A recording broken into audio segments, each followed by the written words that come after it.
Most of you are aware, I think, that our students, in addition to the ones I've described, who come in with these different way of looking at the world, but our students as a whole are very diverse.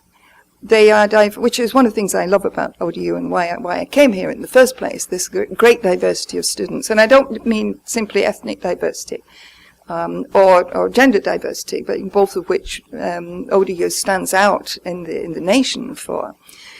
But I mean that we have this mixture of students who are freshmen coming straight out of high school, who are adult learners who haven't been to the university in years, who are in the military, active duty, many of them. Or if they're not in the military, they have close relatives, parents, siblings, children often, in the active military. And things happen to people in the military, as we know. And things can happen in their lives that can be devastating, and we have to understand that. We have a group of students who live on campus now, over 5,000. And when the new construction is finished over in the village, there'll be room for another 900 beds over there. So we'll be around about 6,000 students who are resident in or very close to the university. Plus we draw from the Norfolk, the Hampton Roads area, we draw in several more thousand. So if we look at the resident and sort of almost resident students, it's a large population. But we still have a reputation as a commuter school. Reputations are hard to lose, especially if they're ones that you want to lose. We do have a big commuter population, yes, but it's not exclusively, because we have our distance learners as well. So we have this big resident population, we have the commuters, we have a range of ages, a range of experiences.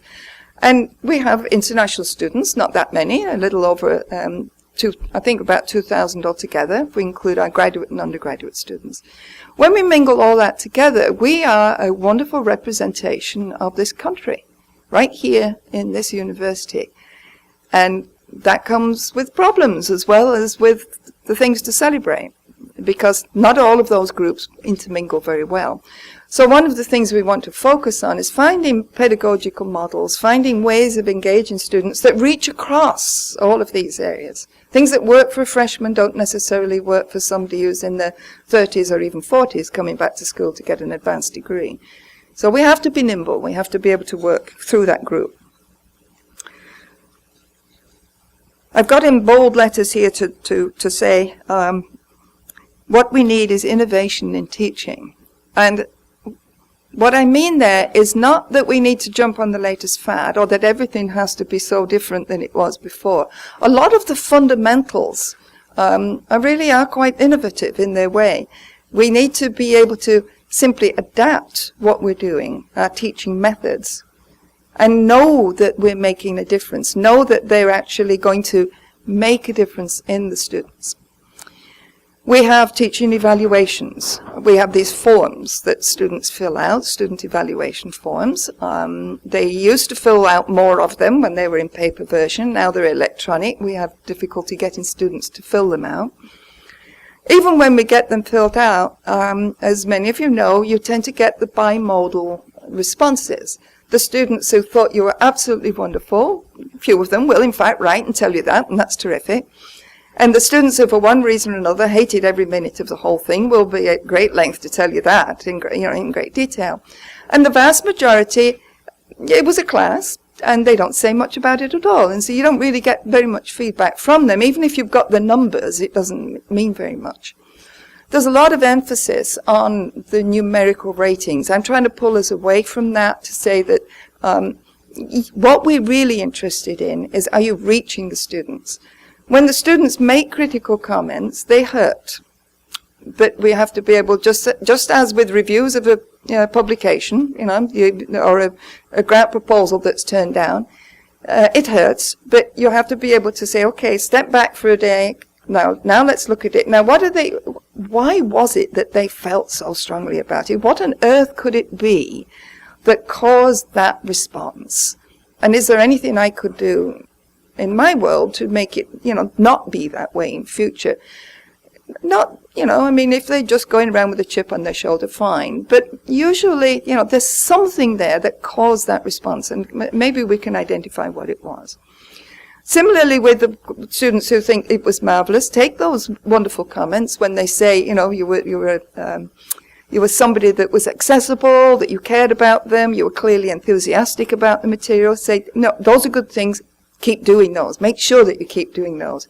And especially for those who've been teaching a very long time, and if you've been teaching the same class for a very long time, it's easy to get a little bit kind of ho-hum about it all. I always remember a professor of mine back when I was a student. And for those of you who don't know, I was actually a first-generation college student, and I was a little more mature. I thought I was very mature. I was 23 years old when I went to university, because in Britain most of the students were 17 when they went, so there was a big difference. But I always remember there was a professor who came into class, sedimentology, which is a rather dry subject at the best of times. And he would come into the class and he would stand there and he would walk up and so we'd all be sitting dutifully there. And he would start by going,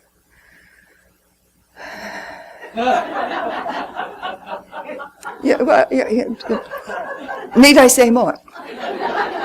I didn't go on and do sedimentology, and I don't know anybody who did from that class. I went on and did exciting stuff with earthquakes and mountains and things, where I had a professor who, bless his heart, as they say, was the most enthusiastic person, I still think fondly of him. There were times when I would sit there and think, what are you trying to say? Because he was hopelessly disorganized, but he was brilliant in as much as he got us engaged, he got us enthusiastic, and that was the direction I ultimately went in the field that he was teaching.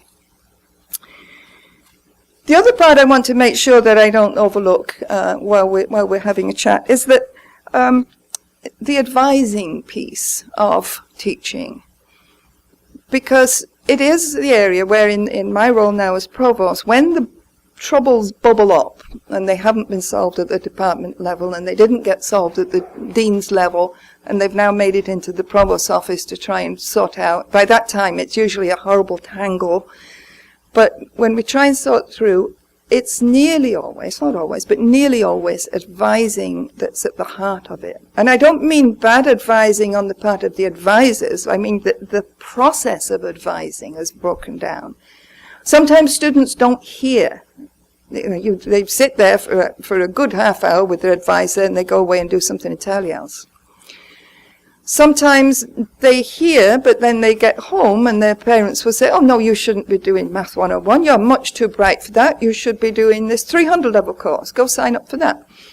Or they take advice from their peers, who mean well, but are not necessarily putting them on the right track.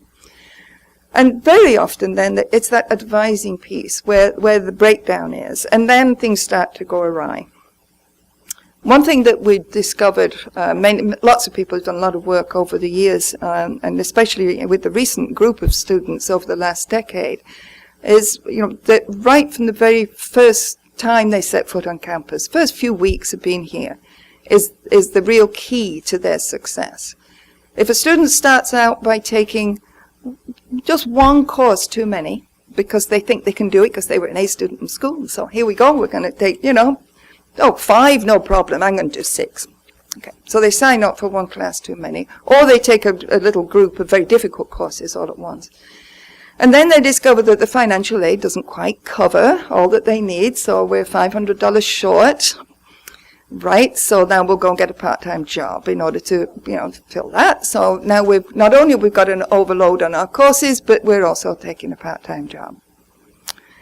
Nearly every student in this university is working somewhere, and many of them are full-time. But this recipe for disaster. I mean, we know that. Right from the beginning, they've taken on too much. They're occupying their time in ways that are not productive from the academic point of view, although they think they're productive because they're getting the money to pay for their tuition. And so now they're not very good at time management. I don't know many, 18, 19-year-olds who are awfully good at time management, and I don't know that many 50 and 60-year-olds that are very good at time management either, but certainly at that age they're not very good. And so now they can't manage their time, and now they're not going to do very well in their first exams, and so at this point already we've got that 5-week in, first exam, early report, and it's already too late. So it really is something that we're going to try and work on in the coming years, and it won't be a one-fix thing. It's going to take a couple of years of working at this. But to try and intercede with these students right at the very beginning and have them in groups, obviously we can't do it one-on-one, but in groups of maybe 20 or 30 at a time, that we'll work with just to monitor them, just to make sure that they stay in, they're getting themselves in the right groove. Because all of the research shows that if they get off to a good start in their first year at the university, even if they're transfer students, even if they're graduate students, that first year at the university, if they get off to a good start, they'll do well. And if they don't, they won't. Many of you may know we do advisor training, and Sandy Waters in the University College has set up a great new system that's just been through its first year of master advisors. So we have master advisor courses. You get a certificate as a master advisor, and then there's a new group coming in that. And that's going to help us a lot too, I think. One thing that we discovered with the numeracy side, because a lot of our students are either not very numerate, or they're afraid of math, or they haven't been taught it very well. They've been taught it by teachers who are afraid of math, thereby exacerbating the problem. One thing we've found there is that if we can get them into tutoring early, then they do much, much better. And in fact, Dean Platsoukas in the College of Sciences put in a very good program there with students.